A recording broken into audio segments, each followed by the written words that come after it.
नमस्कार, राम राम हरियाणा देख रहे हैं आप। मैं हूं आपके साथ सपना दीपक मदेशिया। बुलेटिन का आगाज करेंगे।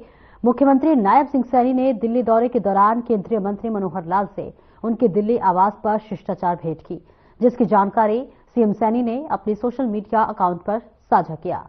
सीएम ने जानकारी देते हुए बताया कि इस दौरान इस मौके पर बीजेपी के प्रदेश अध्यक्ष मोहन लाल बरौडी और प्रदेश संगठन महामंत्री पंढरीनाथ शर्मा मौजूद रहे।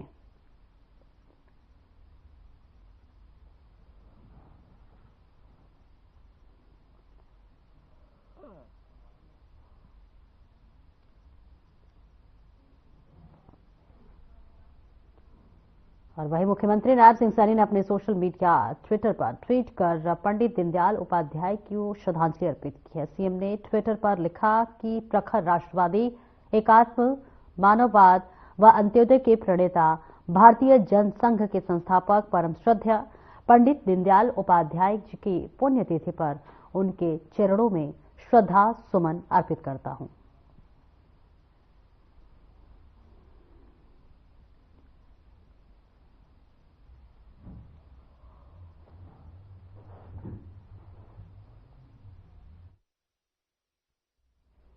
और वही भिवानी पहुंचे हरियाणा के डिप्टी स्पीकर कृष्ण मिड्ढा ने आम आदमी पार्टी को दिल्ली विधानसभा में मिली हार के बाद दिल्ली के पूर्व मुख्यमंत्री को लेकर बयान दिया है। उन्होंने कहा है कि केजरीवाल पंजाब के मुख्यमंत्री बनना चाहते हैं।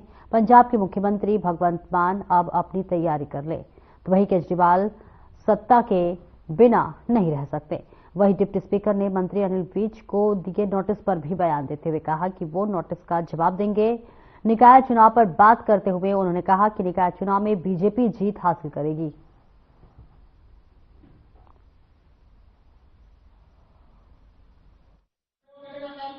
देखिए, जिस प्रकार से पहले हरियाणा में, फिर महाराष्ट्र में, फिर दिल्ली में भारतीय जनता पार्टी ने अपना डंका साबित किया, इस प्रकार से निकाय चुनाव में भी भारतीय जनता पार्टी हर निकाय चुनाव, चाहे मेयर का है या कहीं पे चेयरमैन का है, सब जगह भारतीय जनता पार्टी सरकार बनाएगी, क्योंकि ये एक ऐसा सिस्टम है जो नीचे से लेकर ऊपर तक चलता है। देखिए, इस मामले के अंदर कानून तो लाया ही जाना चाहिए, और जो हमारे भाई कहते हैं गलत प्रक्रिया से विदेश में जाते हैं, चलिए ये भी आज मैं ये कहूंगा कि आज उन लोगों को कम से कम यहाँ भेजा जा रहा है। ये भी कारण है कि हमारे देश के प्रधानमंत्री और उनकी नीतियां कि हमारे जो लोग वहां पे चले गए उन्हें वापिस सह सलामती से यहाँ भेजा जा रहा है। बहुत बढ़िया।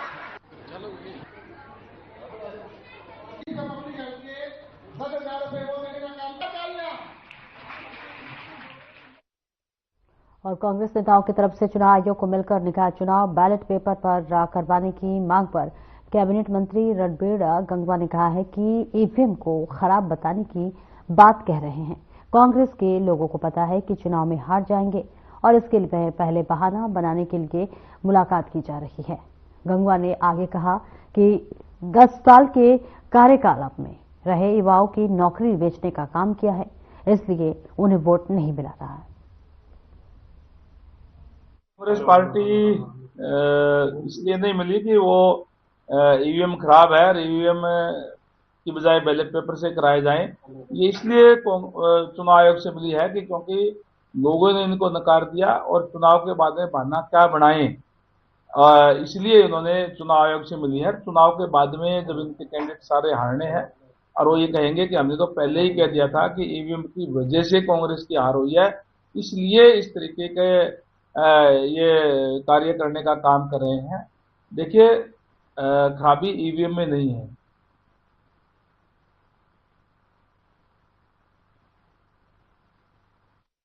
और राज्य चुनाव आयोग ने बैलेट पर यूएलबी चुनाव के कांग्रेस की मांग को नकार दिया है, जिस पर कांग्रेस नेता अशोक अरोड़ा का बयान सामने आया है। उन्होंने कहा है कि सरकार के दबाव में राज्य चुनाव आयोग ने नहीं मानी कांग्रेस की मांग। चुनाव आयोग के पास बैलेट और ईवीएम दोनों विकल्प है। कांग्रेस फिर भी पूरे दमखम के साथ स्थानीय निकाय चुनाव लड़ेगी। स्थानीय निकाय के चुनाव में अलग मुद्दे होते हैं। देश के अध्यक्ष चौधरी उदय भान जी की अगुवाई में कल हम लोग चुनाव आयुक्त को मिले थे और हमने मांग की थी कि पूरे देश के अंदर ईवीएम के सवाल उठ रहे हैं और 18 हमारे जो कांग्रेस के उम्मीदवार थे विधानसभा चुनाव में उन्होंने माननीय पंजाब हरियाणा हाई कोर्ट में रिट भी डाली हुई है, कांग्रेस पार्टी की तरफ से सुप्रीम कोर्ट में भी रिट है, और चुनाव आयोग के पास ऑप्शन भी है कि वो ईवीएम या बैलेट पेपर से चुनाव करा ले।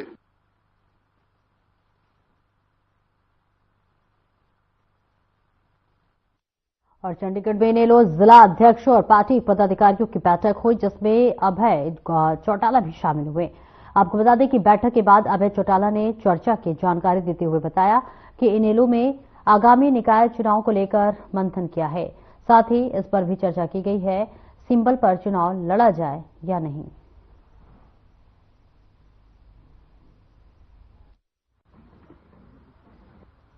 शहरी अध्यक्ष जो हमारे, उनको बुलाया जहां जहां पे नगर परिषद के, आपके म्युनिसिपल कमेटी के और मेयर के जो चुनाव होने हैं कि वहां पे हमें चुनाव सिंबल पे लड़ना है या फिर सिंबल के बिना किसी साथी को चुनाव में खड़ा करना है। इसके ऊपर आपस में बैठ करके आज हमने अपना विचार विमर्श किया है और उसमें यही तय हुआ है कि अगले 2 दिन के अंदर वो अपने यहां से कौन कौन कैंडिडेट होंगे चुनाव लड़ने वाले, उनसे बातचीत करके वो हमें अवगत करा देंगे।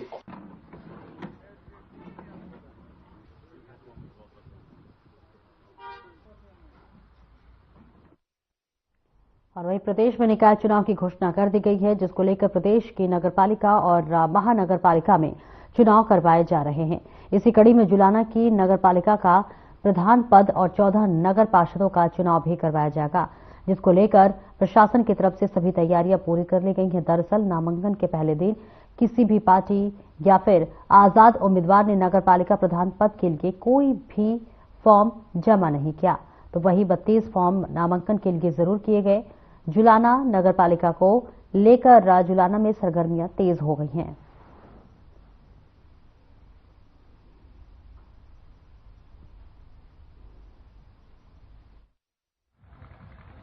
आज नामांकन का पहला दिन था, तो आज कोई भी प्रत्याशी किसी भी पद के लिए उन्होंने किसी ने भी नामांकन कोई भी दाखिल नहीं किया।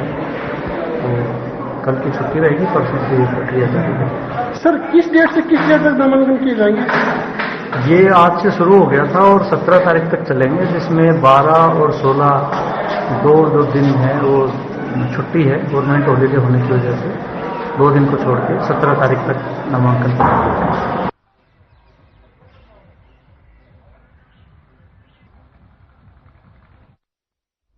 और वहीं हिसार के धिकताना के धोनीनाथ मंदिर में दिन दहाड़े एक अज्ञात चोर ने 2 चांदी के मुकुट और एक अन्य सामान चुरा लिए। चोरी की वारदात सीसीटीवी कैमरे में कैद हो गई है, जिसमें एक संदिग्ध दिखाई दिया है। पुलिस ने महंत ध्यानगिरी की शिकायत पर अज्ञात के खिलाफ केस दर्ज कर अपनी जांच शुरू कर दी है। जानकारी के मुताबिक धिकताना गांव में स्थित बाबा धोनीनाथ मंदिर में रविवार की दोपहर करीब 12 बजे मंदिर में घुस गया। इस दौरान वो पूजा अर्चना करते हुए मंदिर के अंदर चांदी के मुकुट चोरी की एक थैली में डालकर ले गया।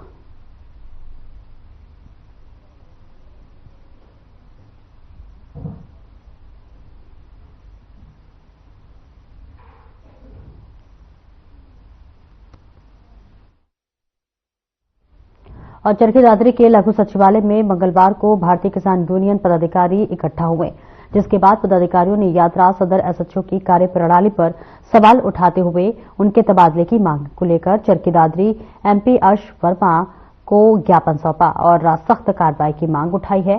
बाकी पदाधिकारियों ने नारेबाजी करते हुए अपना रोष जताया। किसान नेता संयोजक जगबीर कसोला ने बताया है कि चरखी दादरी एसपी अर्श वर्मा नशा मुक्ति को लेकर लगातार गांव-गांव में कार्यक्रम करके लोगों को नशा छोड़ने के लिए प्रेरित कर रहे हैं। वहीं थाना सदर एसएचओ शराब माफियाओं के साथ मिलकर उनके साथ पार्टी करते हैं, जिसमें जाहिर होता है कि उनका कानून व्यवस्था के प्रति बिल्कुल भी ध्यान नहीं है।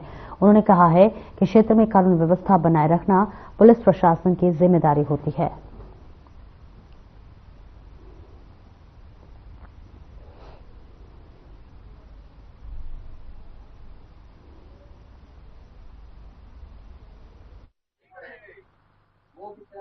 हमारे किसान नेता जगवीर का सभा के नेतृत्व में असत्य को यहाँ से तबादला और बर्खास्त करने की मांग कर रहे हैं। यह असत्य पहले बालडा में भी रहा था, इसने वहां भी बड़ा भ्रष्टाचार किया था और शिकायत वेश पर बदल करके यहाँ लगाया।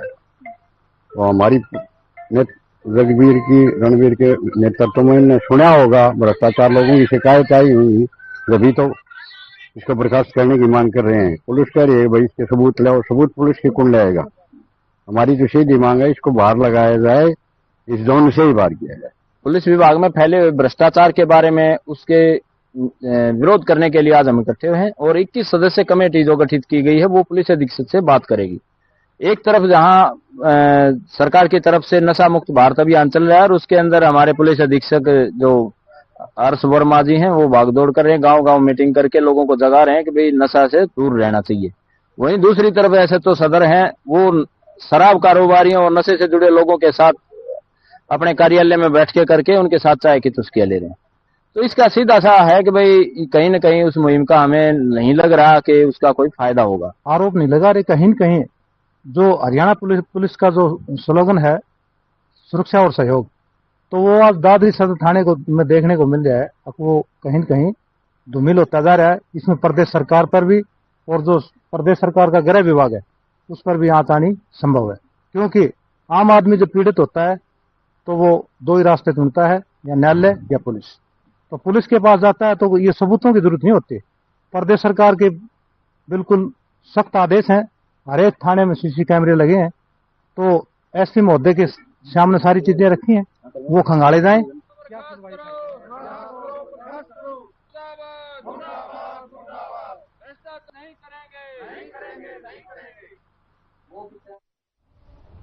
और फरीदाबाद के सेक्टर 88 में बीती रात एक निर्माणाधीन बिल्डिंग की पहली मंजिल से पति पत्नी गिर गए।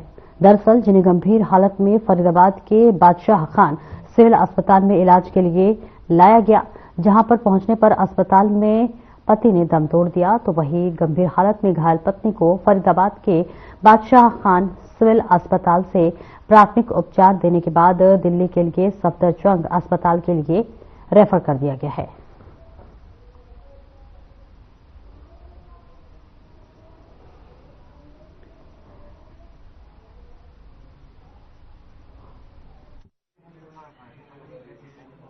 पता नहीं। सच बताओ, झूठ नहीं बोलना है। पता नहीं है वो आपका हस्बैंड कैसे गिरा? वो भी गिर गए थे। आप भी गिर गए थे? हाँ। लड़ाई झगड़ा हुआ था तुम्हारे दोनों आपस में? हैं? और कौन और कौन था वहाँ पे झगड़े के टाइम पे? कोई नहीं था। दोनों थे? हाँ। तुम भी गिरे हो? हाँ। कहाँ चोट आपको? कमर में बहुत ज्यादा है, पैर में भी है।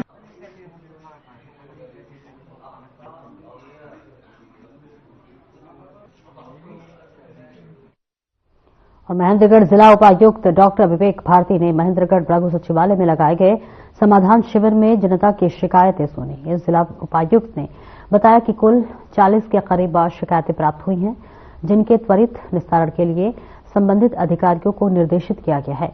उन्होंने स्पष्ट किया है कि अगर कोई शिकायत नियमों के दायरे में समाधान योग्य नहीं है तो आवेदक को उसी समय सूचित किया जाए। शिविर में एक सड़क दुर्घटना से संबंधित मामले भी सामने आया, जिस पर उपायुक्त ने केंद्र सरकार की गई एक्सीडेंटल पॉलिसी की जानकारी दी।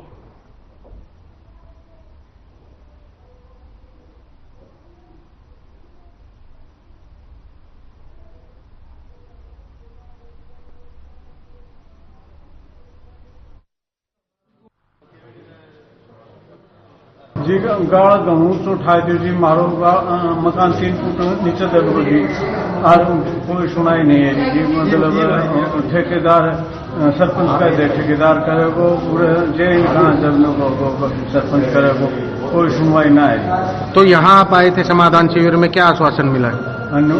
जी आपकी समस्या का हल करेंगे। कितनी बार आ चुके हो? हम 3 बार जी, डीसी साहब की तो आज मिला है, पहली बार मिला। 40 के आसपास शिकायतें आई और जो कंसर्न अधिकारी हैं उनको हमने कहा है कि इसका इमीडिएट जो भी समाधान बनता है वो करें, और अगर कहीं कोई ऐसा है जिसमें समाधान नहीं हो सकता है या जिसका नहीं बनता है तो उसमें जो भी एप्लीकेंट है उसको उसी समय सूचित करें, क्योंकि ये एज रूल नहीं हो पाता। सर, एक एक्सीडेंटल का मामला आया था तो आपने एक नई पॉलिसी का जिक्र किया है, क्या पॉलिसी है सर?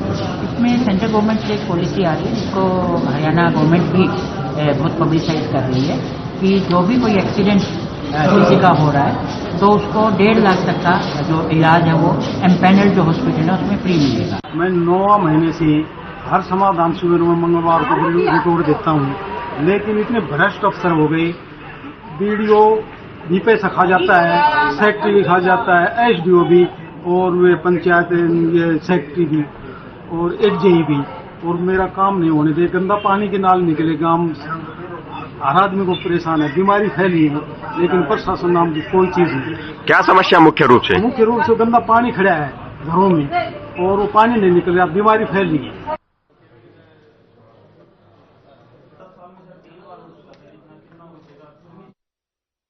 और जिला परिषद पलवल की चेयरपर्सन और वाइस चेयरपर्सन का चुनाव जिला सचिवालय के सभागार में किया गया। रेखा बांसवा निर्विरोध जिला परिषद चेयरपर्सन चुनी गई, तो वहीं उमेश का वाइस चेयरपर्सन चुना गया है, जिसका उपायुक्त हरीश कुमार वशिष्ठ ने जानकारी देते हुए बताया कि जिला परिषद के चुनाव में रेखा सर्वसम्मति से प्रधान चुनी गई हैं। वहीं उप प्रधान के लिए 2 प्रस्ताव आए थे, जिसमें उमेश और कुलबीर देशवाल शामिल थे। चुनाव प्रक्रिया के दौरान मतदान किया गया, जिसमें उमेश को 10 वोट और कुलबीर देशवाल को 9 वोट प्राप्त हुए। इस प्रकार उमेश को जिला परिषद का वाइस चेयरमैन चुना गया है।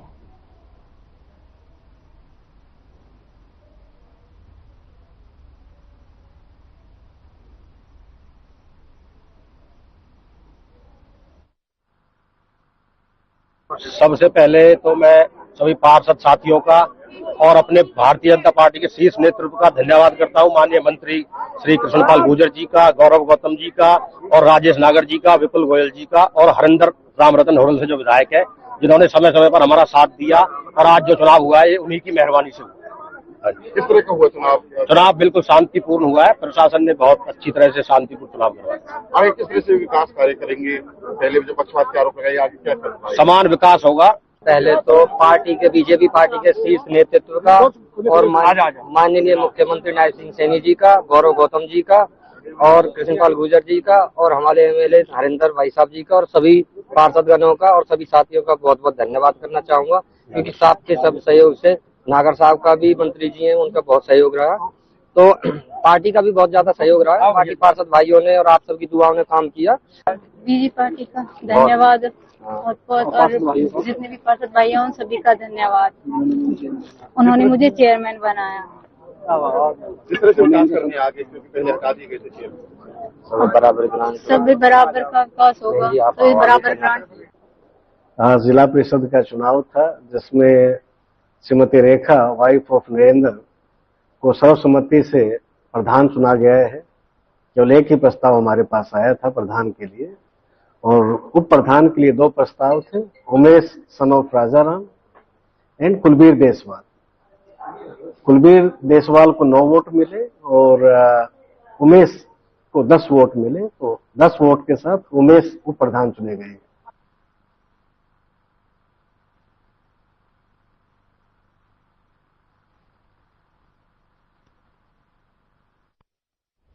और खबर महेंद्रगढ़ से, जहां पर सोहला की पहाड़ियों में अवैध रूप से हरे पेड़ों की कटाई की जा रही है, उसका निरीक्षण करने पहुंची वन विभाग की टीम पर लोगों ने हमला कर दिया।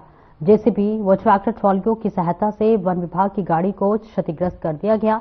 मामले में पुलिस ने एफआईआर दर्ज कर लिया है, और इस मामले में जानकारी देते हुए जिला वन अधिकारी ब्रजेंद्र सिंह ने बताया है कि सोहला की पहाड़ियों में अवैध रूप से हरे पेड़ों की कटाई का निरीक्षण करने पहुंची वन विभाग बड़ी टीम पर हमला कर दिया गया। वहीं जेसीबी का ट्रैक्टर ट्रॉलियों की सहायता से वन विभाग की गाड़ी को क्षतिग्रस्त कर दिया गया है। गनीमत रही कि वन विभाग के कर्मचारियों ने समय रहते गाड़ी से कूदकर अपनी जान बचाई। इस मामले में जिला पुलिस अधीक्षक के नेतृत्व में जिला प्रशासन की पूरी टीम ने मौके पर ही निरीक्षण किया है।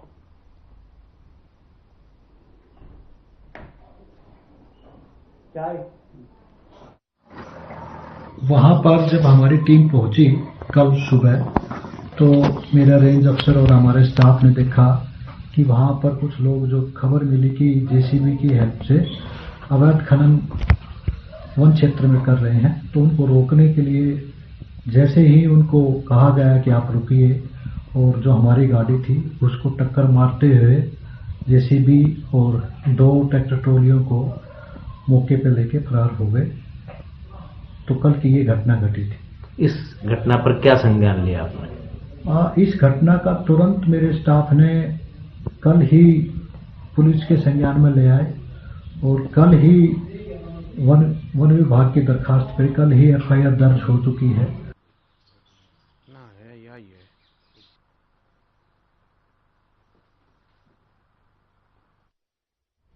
हरियाणा सरकार द्वारा वन्य प्राणी संरक्षण अधिनियम में संशोधन करने के नर नीलगाय को मारने की अनुमति देने का फैसला किए जाने के विरोध में अखिल भारतीय जीवरक्षा विश्नोई सभा ने जोरदार प्रदर्शन किया। विश्नोई मंदिर में प्रदर्शन करते हुए समाज के गणमान्य नागरिक लघु सचिवालय पहुंचे और वहां नायब तहसीलदार के सीएम नायब सिंह सैनी के नाम ज्ञापन सौंपा। इसमें पहले जिले के विभिन्न गांवों से आए बिश्नोई समाज के गणमान्य व्यक्ति बिश्नोई मंदिर में एकत्रित हुए और सरकार के फैसले पर विरोध जताया। यहां पर बातचीत करते हुए अखिल भारतीय जीव रक्षा विश्नोई सभा के प्रधान एडवोकेट चंद्र सिंह संरक्षण ने कहा है कि महाराणा ने कहा है कि जो है सरकार की नीलगाय मारने की अनुमति देने वाले फैसले पर फिर से विचार करना चाहिए।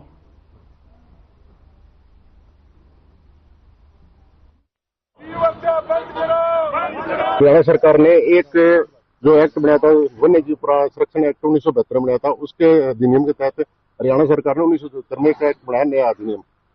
उसको निरस्त करके इन्होंने 2024 के अंदर एक नया एक्ट बना दिया और उस एक्ट के तहत इन्होंने नर नीलगाय को मारने का परमिट पास कर दिया जी। तो हमारी सरकार से यही निवेदन है कि आप इस एक्ट को वापस लें और ये संशोधन जो किया इसको वापस जारी करें। तो ये एक्ट अभी आया है, अभी जहाँ तक हाँ ये सर कोई हार्ड नहीं, हमें भी सरकार हमें मीडिया के थ्रू पता लग गया जी, न्यूज़पेपर में पढ़ा हमने, ना कि हमने इसकी कॉपी पढ़ी। अभी जो कानून इन्होंने पास किया है ये बड़ा गलत है और हर एक जीव को इस धरती पे जीने का अधिकार है। उनका अधिकार छीनना सरकार का काम नहीं है। उन सरकार को कोई दूसरा रास्ता देखना चाहिए भी। अगर किसानों का कोई नुकसान हो रहा है तो उनको कहीं संरक्षण जगह है, वो जगह उनको ट्रांसफर किया जा सकता है। नर तो इसमें शिकारियों का खुलापन होगा और वो इसकी एवज में और भी हत्याएं करेंगे और जीव बहुत हैं उनको भी हत्याएं करेंगे। तो सरकार ये जो कानून पास किया है इसको बिल्कुल निरस्त करना चाहिए। और इसके लिए अगर देखिए कोई एक बिश्नोई समाज नहीं है, जीव प्रेमी हर समाज के हैं।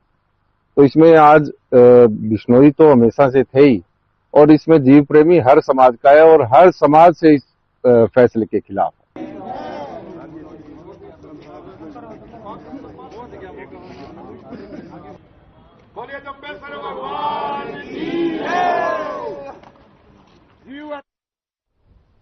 फिलहाल इस बुलेटिन में इतना ही। नमस्कार।